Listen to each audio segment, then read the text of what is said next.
Hello नमस्कार good evening आदाब। आज की बात करते हैं तो विशेषतः एक नए संदर्भ के साथ सीधा संवाद हम करने जा रहे हैं, कुछ एक महत्वपूर्ण पहलुओं के ऊपर आधारित।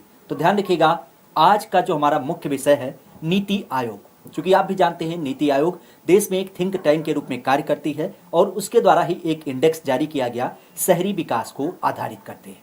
इस इंडेक्स के क्या है मायने, क्या है इसका आधार और किन किन पहलुओं पे की जाती है चर्चा, जानेंगे हमारे विशेष एक्सपर्ट इकोनॉमिक एक्सपर्ट रजत सर के द्वारा। तो इसके कुछ एक महत्वपूर्ण पहलुओं की अगर बात करें तो सबसे पहली बात तो ये आती है नीति आयोग। जैसा कि आप भी जानते हैं 1 जनवरी 2015 को इसकी स्थापना की गई थी और देश के एक थिंक टैंक के रूप में कार्य करती है। तो सर बताएंगे ये एसडीजी जो शहरी रैंकिंग जारी की गई, इसमें एसडीजी का क्या मतलब है? अब देखिए एसडीजी को लेकर लगभग सभी लोगों को पता है, फिर भी एक बार मुखातिब कराएंगे कि एसडीजी को बोला जाता है सस्टेनेबल डेवलपमेंट गोल्स। जब मिलेनियम डेवलपमेंट गोल्स जो आपके डिसाइड किए गए थे, जिनको सहस्त्राब्दी विकास लक्ष्यों के तौर पर जाना गया, उन लक्ष्यों में कई सारी चीज़ें ऐसी मौजूद थी जहाँ पर के सिर्फ एक ही एक चीज़ को टारगेट किया जा रहा था, जैसे कि गरीबी। तो यहाँ पर गरीबी का बोला जाता है कि गरीबी के सभी प्रारूपों से समाप्ति, भूख के सभी प्रारूपों से समाप्ति। मतलब कि सिर्फ आप लोगों को भोजन उपलब्ध नहीं कराएंगे, आप ये भी देखेंगे कि लोगों को जो भोजन मिल रहा है वो संतुलित भोजन मिल रहा है या नहीं मिल रहा है, इस चीज़ को भी टारगेट किया जाएगा। तो ये ओवरऑल 17 आपके टारगेट हैं सस्टेनेबल डेवलपमेंट गोल्स के। उनमें ऐसे गोल्स जो कि शहरी क्षेत्रों के साथ में जुड़ते हैं, जिसमें लैंगिक समानता को लेकर बात करें, गरीबी को लेकर बात की जाए, भूख के सभी प्रारूपों से समाप्ति को लेकर बात की जाए और शहरों में स्वास्थ्य के स्तर को लेकर बात की जाए।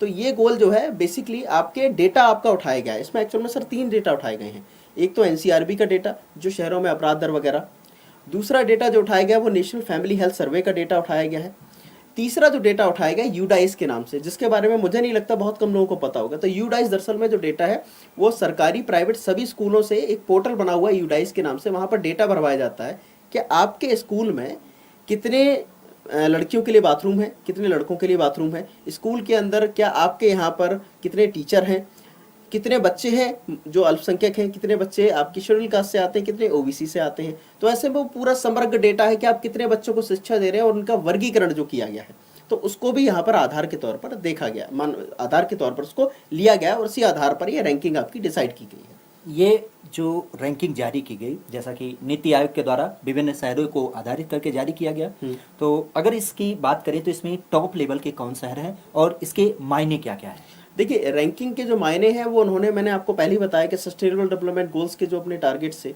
भूख, गरीबी, शिक्षा वगैरह इन सबको लिया गया। उस आधार पर इन्होंने 100 अंकों का एक डेटा तैयार किया गया।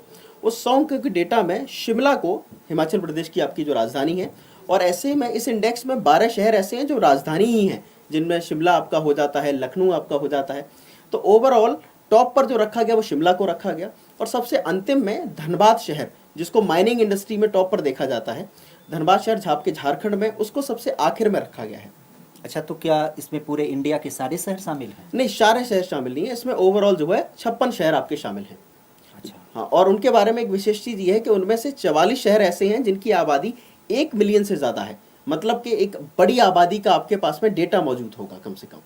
तो इस इंडेक्स को अगर जो हम यूपी के फॉर्मेट में देखने की बात करें तो यूपी का ओवरऑल इसमें क्या प्रदर्शन रहा? देखिए यूपी के प्रदर्शन को लेकर बात की जाए तो अंतिम सेकंड लास्ट जो उसमें शामिल होता है आपका शहर, वो मेरठ शामिल होता है। मेरठ को 55वीं रैंक आपको मिली हुई है। और उसके अलावा बाकी के शहरों को भी लेकर बात करें तो टॉप 10 में भी यूपी का कोई एक शहर शामिल नहीं है, लेकिन अंतिम टॉप 10 में यूपी के शहर शामिल होते हैं, जैसे कि आपका आगरा को शामिल किया गया। ओवरऑल यूपी के आपके 6 शहर हैं, मेरठ हुआ, आगरा हुआ, लखनऊ हुआ, कानपुर हुआ, प्रयागराज हुआ और आपका बनारस। तो ये शहर आपने देखा है 10 लाख से ज़्यादा की आबादी है इन शहरों में, और ये बहुत की सिटीज़ के तौर पर जाने जाते हैं, चाहे इंडस्ट्री को लेकर बात करें, इंफ्रास्ट्रक्चर को लेकर बात करें। तो ऐसे में इन शहरों का डेटा पहुंचना और उसके जो प्रदर्शन दिए गए, तो ऐसे में सरकार की तरफ एक संकेत जाएगा कि हाँ आप सुधार करिए अपने यहाँ पर शिक्षा व्यवस्था को लेकर, कानून व्यवस्था को लेकर, स्वास्थ्य को लेकर, और आपके सैनिटाइजेशन वगैरह, ये सारी चीज़ें जो कि शहरी ज़रूरतों को पूरा करते हैं। तो दोस्तों, आज हमने विशेषतः जाना नीति आयोग के द्वारा जो शहरी इंडेक्स निकाला गया उसमें उत्तर प्रदेश की क्या रैंकिंग है और साथ ही साथ पूरे भारत का प्रदर्शन क्या रहा। इसी तरीके से हम किसी नए पहलू के साथ आपसे पुनः एक बार मुखातिब होंगे।